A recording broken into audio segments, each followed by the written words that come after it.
Good morning, good afternoon, good evening, Merry Christmas, or Happy Birthday, whatever. Thank you for being with us. God bless you with something fine as we're spending this time together. God bless us all to come to know Him better, to come to know His will, to rejoice in Him, to come to know Him with sufficient depth and richness that whatever trouble it is that comes our way, that our sense of His presence will enable us to keep those serious troubles, and I do mean serious troubles, in their place. Yes. We spent a little bit of time in Job last time we were together. We're still hanging around the idea of Satan reflecting on him, who he is and what power he has and that kind of thing. We have a good way to go, and I'm certain that some of what I've said made you think of verses that need to be touched on. And there are some that if we deal with that one or those two, it'll deal with a dozen others like that. I hope you find this helpful. What I'm very anxious to do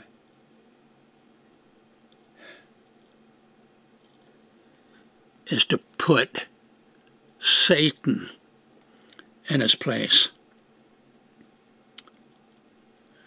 and to encourage us who teach and preach and those of us who listen to refuse to believe that this one has God-like power and can do to us and in us, burning down our homes, actually getting in and giving us pancreatic cancer and the like. We'll talk about that later. And there are a couple of texts that we will look at and deal with that make it look like he can do that. Just trust me for now, just for now. Trust me till I'm done with this series, and then, or if you can't bear it up to now, write me. Tell me, I don't believe what you're saying here. I would love you to do that if that's how you feel, for I wouldn't be angry with you. But I certainly, I don't want to just sit quiet and anymore. I've said things about it before, it's true, but this is not good stuff that we're being told about the devil.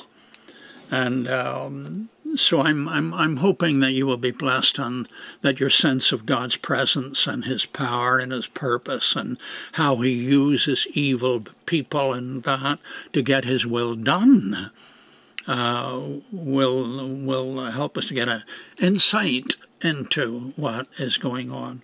So what I want to do in this next session is to finish off the thought mentioned in the book of Job, that it isn't Satan who has the power to do to Job what he did. It was God who was doing it, but he was using Satan as his message boy. Does God use Satan as his message boy? He does indeed. He does. So here's a text, 2 Corinthians chapter 12. Yes? Here's 2 Corinthians chapter 12. And listen, if you don't have a Bible, I hope you have a Bible and are able to follow. But if you don't have a Bible with you and you don't have one there, well, I'll try and read this carefully and not get too excited and start talking too fast. This is an important truth here that affects how we read the Bible broadly. Here's 2 Corinthians 12. And here's the background to it. Paul started the Corinthian assembly. Acts chapter 18. He comes to this wicked, wicked city. He begins an assembly there and calls people by the gospel to believe in the one true God, in and as the Lord Jesus Christ. But they're an arrogant assembly. Many of them, I mean, are arrogant. They like to argue. They like to feel superior. They like to identify themselves with certain teachers or philosophers and the like. And because Paul didn't have a lot of overt backing from churches, Paul was preaching salvation of God to Gentiles through the Messiah. And you didn't even have to become a law-observing Jew in order to get the blessings. You didn't have to become a proselyte. Well, that didn't work well for Jews. That didn't work well for synagogue people. Well, for some it did, but for many it did not. And Paul was plagued with these teachers who, Jewish interlopers, watched him starting a work, and then they come in and subverted the work. And the Corinthians were letting it. They were breaking Paul's heart. And in 2 Corinthians chapter 10 to 13, those 4 chapters, he is mad as a hatter. But in it, he talks about the guys who are coming in to undermine his work. And he says, are they Jews? So am I. Do they work? So do I. He said they may be better talkers than me, but they don't know what I know. So that's the Jewish background. And these guys were coming in, and they had backing of churches where they had been. What I'm telling you is important as background to what I'm about to read. They come in, and as people do today, they've got this, well, here's what so-and-so said about the meeting I held, and they come in with these letters of recommendation, which Paul mentions in 2 Corinthians chapter 3. Yes? Well, these guys come in, they need the backing. They need everybody to tell them how wonderful they are. And with all of that advantage, Paul got into an argument with Peter. And we have no reason to believe that they finally became close friends, though they certainly admired one another and regarded one another as commissioned witnesses of God for Christ. That they knew. But the friendliness, no. He got into an argument with his close acquaintance and fellow worker, Barnabas. Called Barnabas a hypocrite, along with Peter. He got into a row with Barnabas about his nephew, Mark, Barnabas' nephew Mark. Everywhere he went, he was in an argument with somebody. He went up to Antioch, which is where he got into the argument with Peter. Everybody was against this fella. Nobody would give him a letter of recommendation. But he said, I don't care. I've got my gospel from Christ. But there is that. That's how you hear him now when he writes these letters. But there was a time when he thought to be successful for the Lord, he had to be, you know, a Mr. Wonderful, like all the rest of these fellas. He had to be admired greatly. He had to be treated respectfully, and letters of recommendation would have worked well, all of that. He thought that was necessary. And he had a couple of experiences with the Lord. I'm going to read all of this in a minute. He had experiences where he was taken up into the third heaven. He doesn't know whether he went up bodily or not, but it could have been. All of that, he could brag on. Moses went up a mountain. He met an angel of God up there who spoke as God. But he only went up a mountain. Paul was carried up into the third heavens, right out of this world. And that got to him. And he was beginning to think, wow, I'm the bee's knees. And to keep him from being enamored with himself. Do you hear that? To keep him from falling in love with himself and look at me, you know. That's the background of what I'm about to read. Listen to this. What's the point I'm going to make? I'm going to make the point that God uses Satan as a message boy to accomplish things he wants done. Doesn't make any difference what the devil wants. Doesn't make any difference what he intends, what he would like to be the case. God uses him, whatever he means. Uses him and gets what he wants. Here's 2 Corinthians 12. It's doubtless not profitable for me to boast. I'll come to visions and revelations of the Lord. He said, let me tell you about some visions and revelation. I know a man in Christ who 14 years ago, he won't say it's him.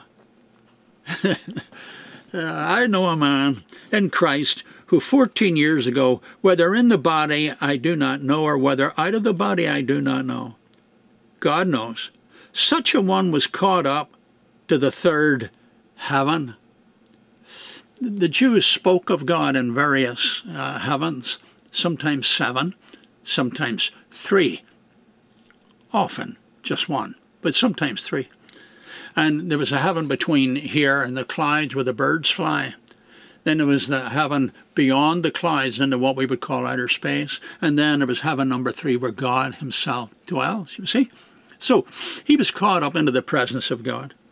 I know a man, whether in the body or not, he was caught up to the third heaven. Verse 3, I know such a man, whether in the body or out of it, I don't know, God knows. He was caught up into paradise. Paradise is a Persian word, a Persian origin, that means something like a garden, an orchard, some place of loveliness like that. It's another description of the third heaven where God dwells. Third heaven where God dwells, and paradise, same thing. Only paradise is looking at it from a different angle. Anyway, but that doesn't matter. What I just said, it doesn't matter. I don't care what you think of paradise and the third heaven. For the moment, he knows this man who was caught up into paradise and heard inexpressible words, which it is not lawful for a man to utter. Wow. Now this was a privilege, you see.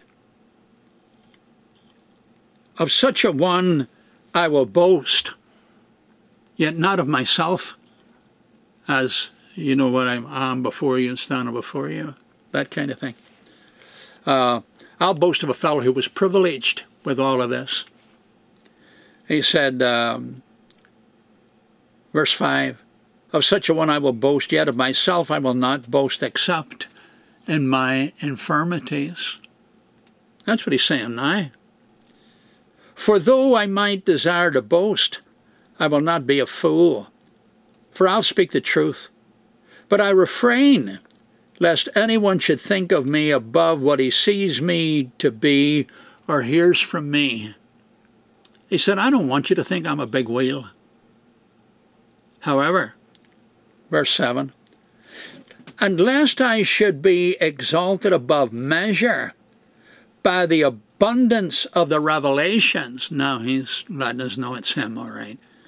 But lest I should be exalted above measure by the abundance of the revelations, he said, to keep me from being thought by others to be a big wheel, or to think about myself as someone to brag on. I was given a thorn in the flesh. Let's suppose we knew what the thorn in the flesh was, and we don't. He doesn't tell us, and there's some nice gases, there's some other gases that are rubbish, but there's some nice gases that it doesn't matter right now what it was. All we know is that he got a thorn in the flesh, and he says he was buffeted by it. And the word buffet, those who know these things tell us, it's a very strong word in its usage. You know, it's not just he got a slap in the hand. This was a buffeting issue. He got, he says, a thorn in the flesh. It was given to me, a thorn in the flesh, this serious physical. I'm satisfied it's a physical issue, but moving on. This serious thing that troubled him greatly, buffeting him in the flesh. It was a messenger, verse 7, a messenger of Satan. A messenger of Satan brought him this thorn in the flesh. And the purpose? Lest I be exalted above measure. Here's the picture then. He gets all these visions. He gets this revelation, taken up into heaven. He speaks in tongues, he says in 1 Corinthians 14, more than anybody else. He does all of these things. He said, to keep me from becoming one who adores himself. To keep me from someone who everybody thinks, what a marvelous man. To keep me from all of that. I was given from a messenger of Satan this awful thorn in the flesh. So, where did the thorn in the flesh come from? Well, it was given to him by a messenger of Satan. Well, that should settle it, shouldn't it? The messenger of Satan, give it to him. Well, no, it doesn't settle it. Why was he given this? That I might not be exalted above measure. It was given to him to accomplish something holy, something wonderful, something that would make him a better servant of God. So let's put those two things together. Where did he get the thorn in the flesh? He got it from a satanic messenger. And why did the satanic messenger give it to him? Why do you think Satan would give anybody anything? For a holy purpose? No, he wouldn't give it to anybody. He wouldn't give anything to anybody for a holy purpose. Let's suppose, just imagine this. Here comes this satanic messenger. He's got this thing to give Paul. And he says to Paul, here, boy, this'll grind your bones. This here is for a holy purpose. Would he have said that? Of course not. Satan doesn't give anybody anything for a holy purpose.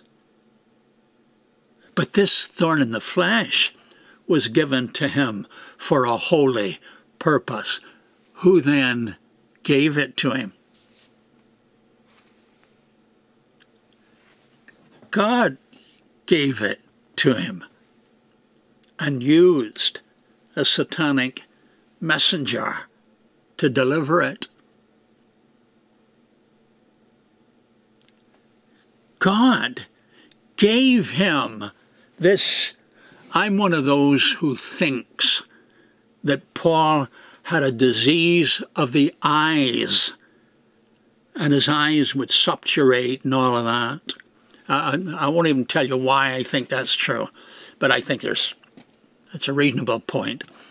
But whatever it is, when Paul got it, it was driving him crackers.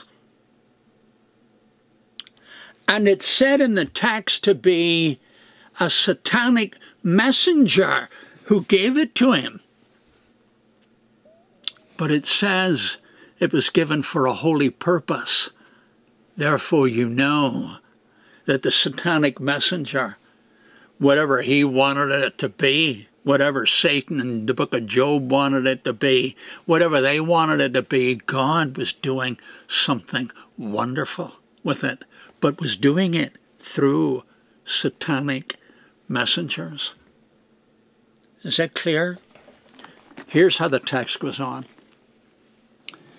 Concerning this thing, I pleaded with the Lord. This is 2 Corinthians 12:8. I pleaded with the Lord 3 times that it might depart from me. Christ in the garden prayed 3 times. Maybe that's why Paul prayed 3 times.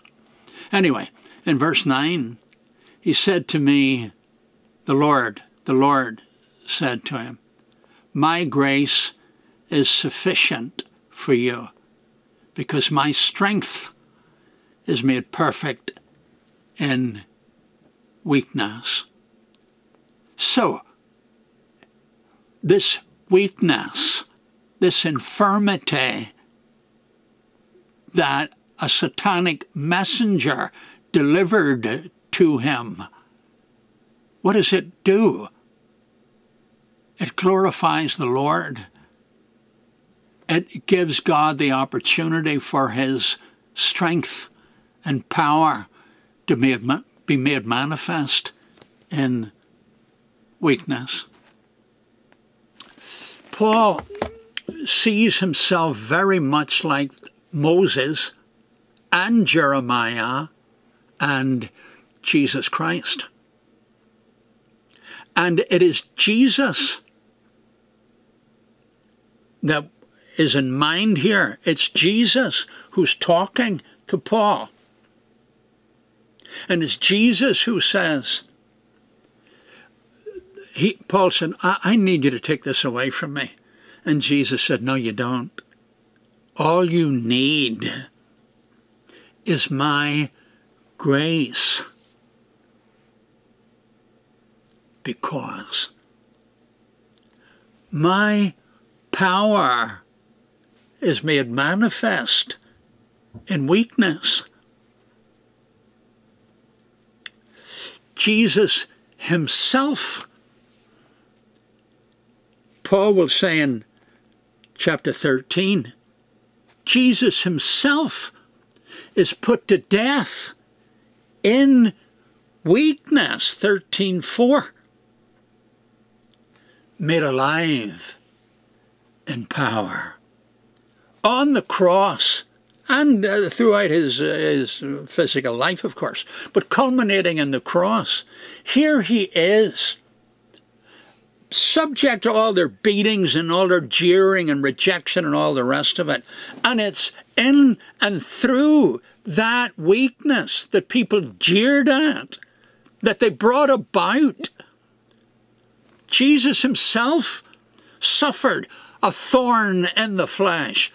There he's up there, pierced and nailed. And satanic figures, satanic messengers gave it to him. But it was in that very thing that God was working marvelous things. Same was true in Job. God uses Satan, go do this, and he takes away from him this, that, and the other. And God shows, not only defends himself, because Satan is accusing him of, well, you buy your worshippers. God said that's not true. He's defending Job. Satan said of Job, he's a self-serving hypocrite. You think he's got integrity? He has no integrity. I like to imagine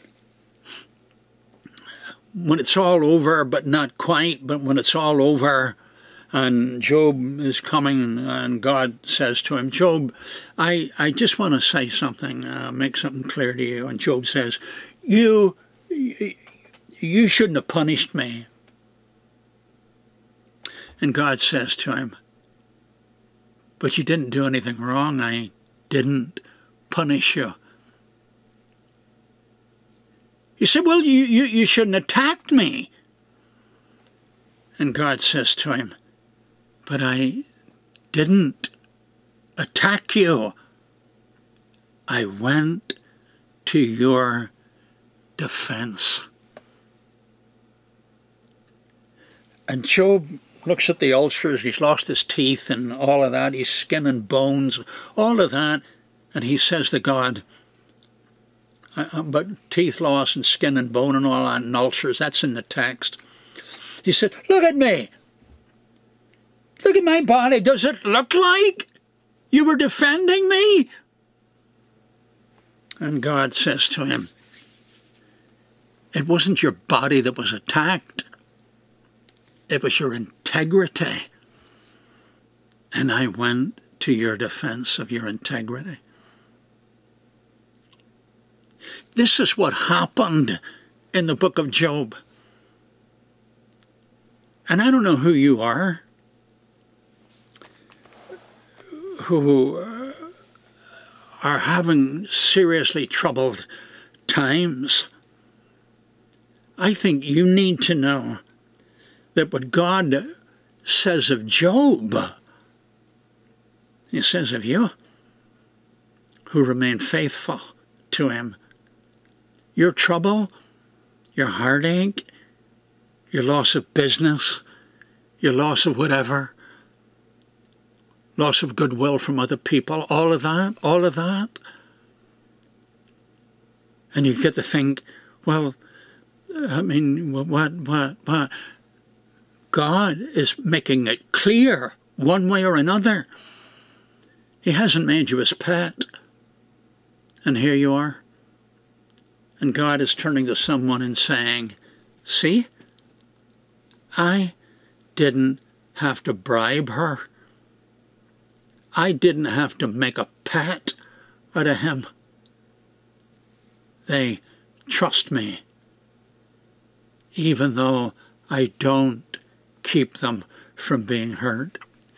So, in Job, the satanic figure says what he says and does what he does, and God defends and does a good thing, using Satan to get it done. Here in 2 Corinthians chapter 12, he does the very same thing with Paul that he did with his own son, our Lord Jesus Christ. See? So, can God use an evil being to get his purposes fulfilled? Even when the evil being means to do evil and doesn't want to do the will of God.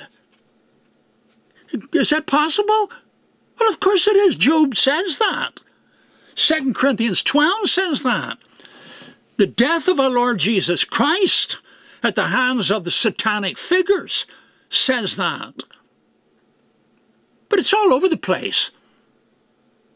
The story of Joseph you know well.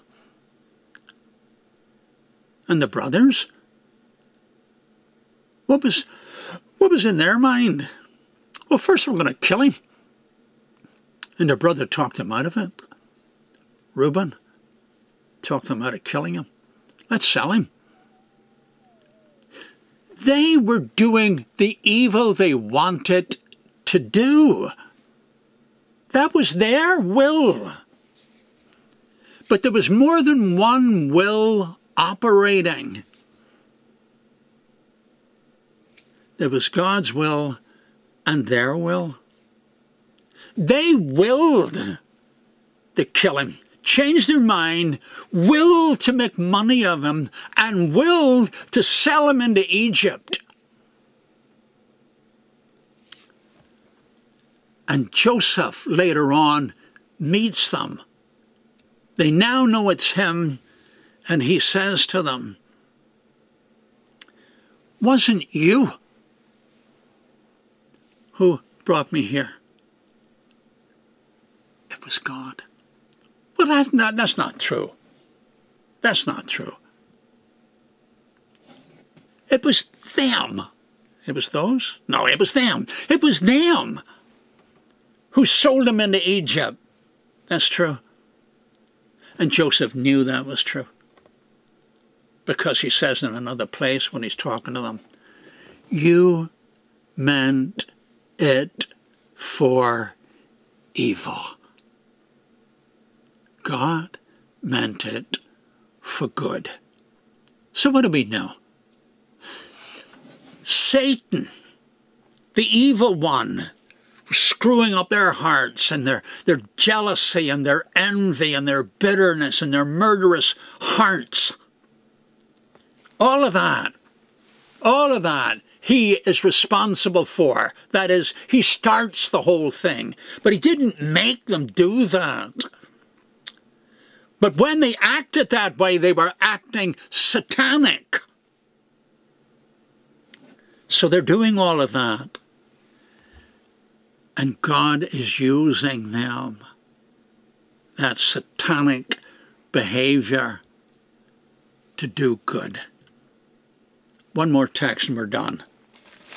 Isaiah 10. God not only does it with individuals, he does it with nations. God does it with nations. Here's Isaiah 10. It's dealing with Assyria. Assyria, the most brutal of all the ancient empires. What do they think? They didn't think, "God, you want us to do something for you?" And that's not what happened. They didn't care about God. They had their own gods, buckets of them. When they went out to make war, they had their own intentions and purposes. But God had his intentions and purposes and uses them. Here's what the prophet says in chapter 10 and in verse 5. "Woe to Assyria, the rod of my anger." Who is Assyria? Assyria is the big stick in God's hand, the rod of my anger. And the staff in whose hand is my indignation. Do you know what Assyria is? The armies of Assyria and the empire?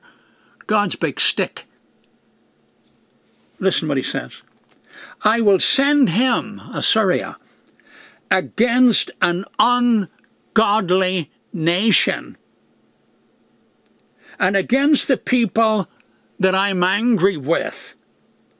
And I will give him charge and seize the spoil, to take the prey, to do this, that, and the other." And then he says, verse 7, "Yet he does not mean so." Yet he does not mean so, nor does his heart think so. He said, "I'm sending him against apostate Israel to chastise them. But he doesn't mean to be doing my will. He doesn't mean to be serving me. But he has it in his heart to destroy and to cut off not a few nations." And then he goes on and tells us how they brag about themselves. And then he says, "Therefore, it'll come to pass when the Lord has performed all his work on Mount Zion and on Jerusalem, he will say, I will punish the fruit of the arrogant heart of the king of Assyria and the glory of his haughty looks. Here's what I want to tell you. Satan's in control of nothing. God is in control of it all. And nothing Satan does offsets the overarching purposes of God.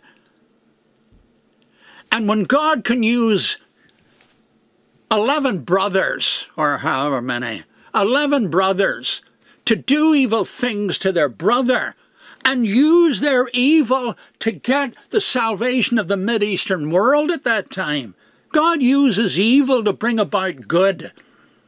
He used Satan as a message boy to bring about the defense of Job and everyone like Job. When he uses Satan to bring Paul, the thorn in the flesh, to get the job done, to make him the finest missionary on the planet. He's using human weakness, and he's using satanic human weakness to do his will. Satan is not in control. He doesn't have the power that we are saying he has. Our time is up, I think. So, God bless you for being with us. We'll take it up further from that. God enabling us the next time we're together.